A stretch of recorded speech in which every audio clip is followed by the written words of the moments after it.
In the Know with MSME Media, here with some additional information on the first day of ACTRIMS 2018, the Young Investigator session. We had some wonderful information shared from that session. Can you elaborate a little bit on that, Dr. Segal?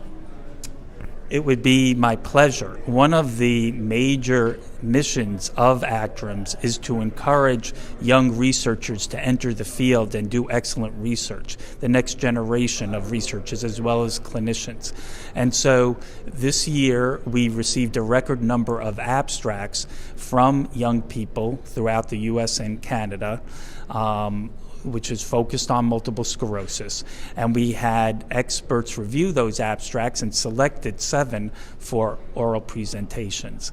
And these presentations were very superior, outstanding platforms.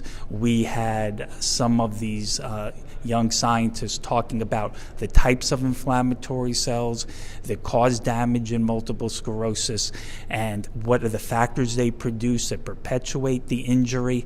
The implication is that we could develop new drugs that specifically neutralize those damaging molecules.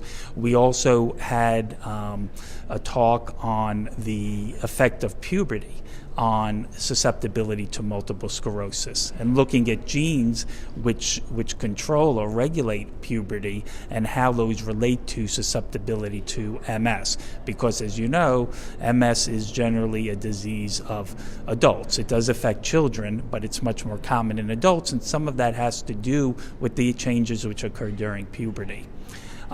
We had some interesting talks on repair pathways in the central nervous system that may be stimulated through new therapeutic interventions. So it was a diverse group of talks, but the quality was very high, and we're very proud of those young investigators.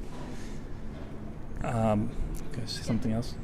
Yeah, and can you let them know what will we be seeing in the last day of ACTRIMS on the third session? I know that normally everyone thinks, oh, that's a wrap-up day. But this year, we're going to learn some really good information on the third day as well. Mm-hmm.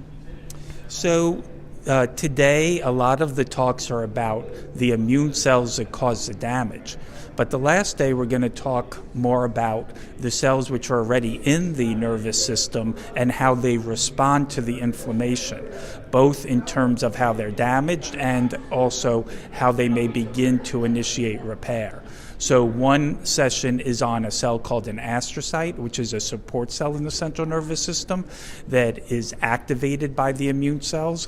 And we know it's very important in the evolution of MS, but there haven't been as many studies on it. And so we have one session just devoted to the role of that cell type in the disease.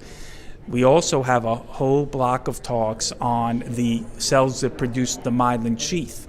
And we'll be discussing how the myelin sheath is damaged, but also are there strategies that we could develop to stimulate myelin-forming cells to mature and synthesize new myelin sheaths.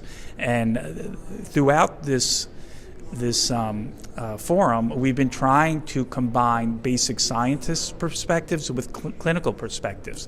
So in all of those talks, particularly the one on the myelin-forming cells, there's going to be scientists talking about the basics, but that's going to transition all the way up to a recent clinical trial of a drug that shows promise for stimulating new myelin production.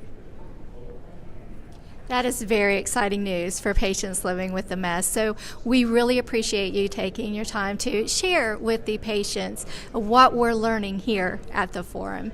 Thank you, Dr. Segal. My pleasure. Thank you.